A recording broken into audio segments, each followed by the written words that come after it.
Memang wah selaya itu ingat ya. Jadi para turun taek ini kini nama kita pun punya.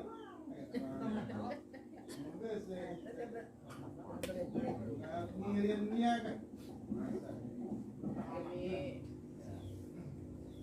Kan dulu waktu ini nanti. Ini pengirin ya. Dari itu keimanan sino diibaratkan, diumpamakan, dimisalkan seperti biji yang ditanam. Keimanan itu biji, seperti biji ya, ditanam. Di mana menanamnya? Di hati. Hati itu bagikan tanah atau lembah, ya. Seperti sawah atau ladang. Itu hati, ya. Biji ditanam, ya, tidak bisa tumbuh begitu saja. Apalagi lamun ada tanah si kering, tanah si tegel keras, tidak mungkin deh. Tapi harus dengan disirami. Jadi penyiramannya itu dengan menuntut ilmu. Jadi menuntut ilmu, insya Allah seger ya nanti seger ya. Mulai mati maksud setelah kita mendengar nasihat-nasihat Quran, hadis dan sebagainya, kemudian keimanan mulai bersemi malah, ya. Mulai subur, ya. Jadi airnya adalah keimanan seumpama biji, maka biji tidak akan bisa tumbuh tidak diairi, maka airnya itu adalah ilmu. Jadi semakin banyak ilmu, semakin kuat kita mendengar, nah, diharapkan itu apalagi keimanan semakin tumbuh dengan baik.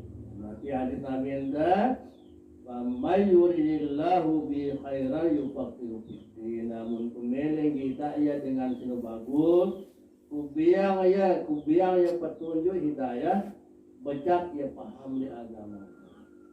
Jadi sekali dapat dengar paham, ya. Sejarah Abu Hurairah sino dengan buta huruf, ya, dia tahu tulis baca, pasti Nabi ente, apa nggak tahu tulis baca. Tapi ya biangnya kecerdasan. Sekali Nabi menyampaikan hadisnya, langsung dia bisa hafal. Langsung dia hafal, ya. Bahkan dia paling pertama kadang-kadang menerima hadis. Ya.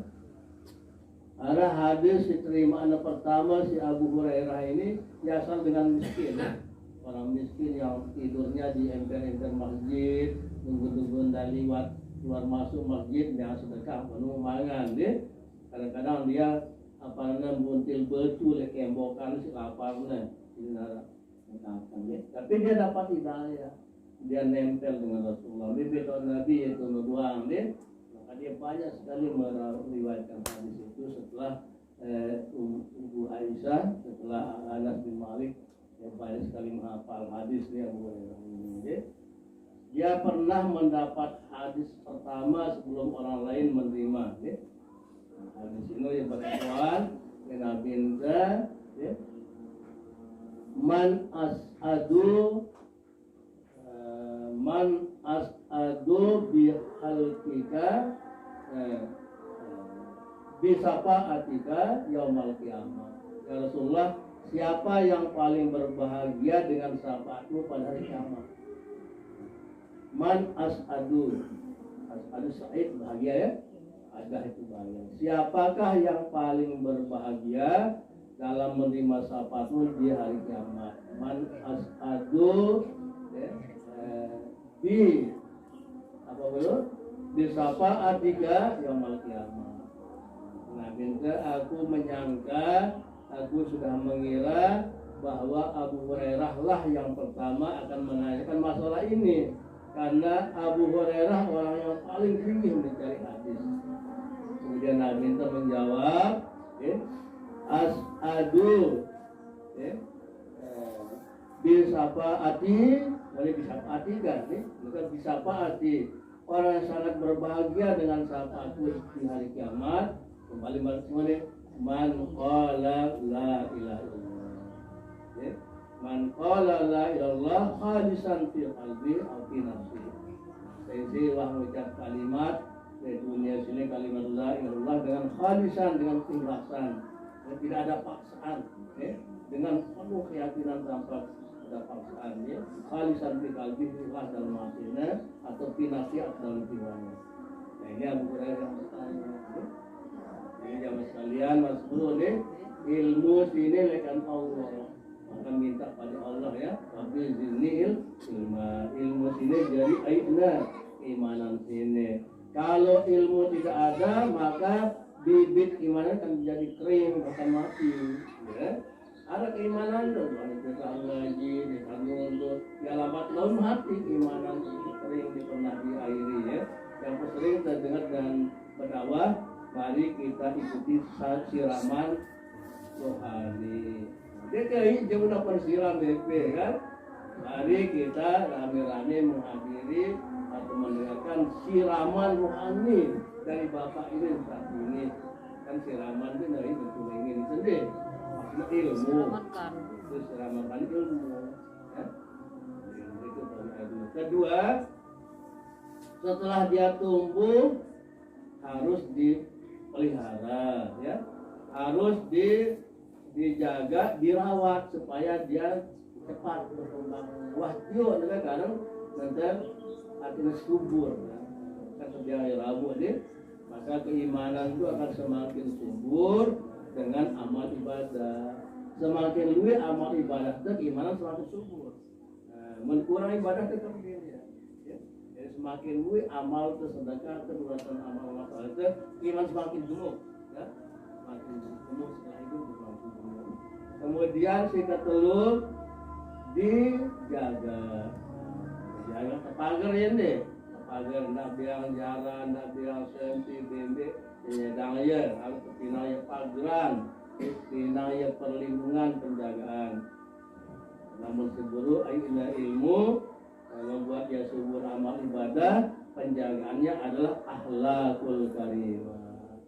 Namun ibarat manusia ya pakaian, ya.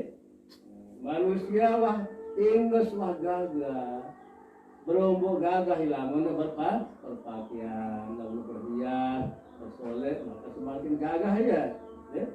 Maka iman sini akan semakin gagah, semakin indah kalau disertai dengan akhlakul karimah.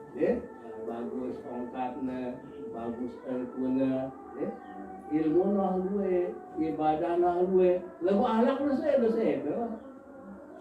Saya manusia ni, saya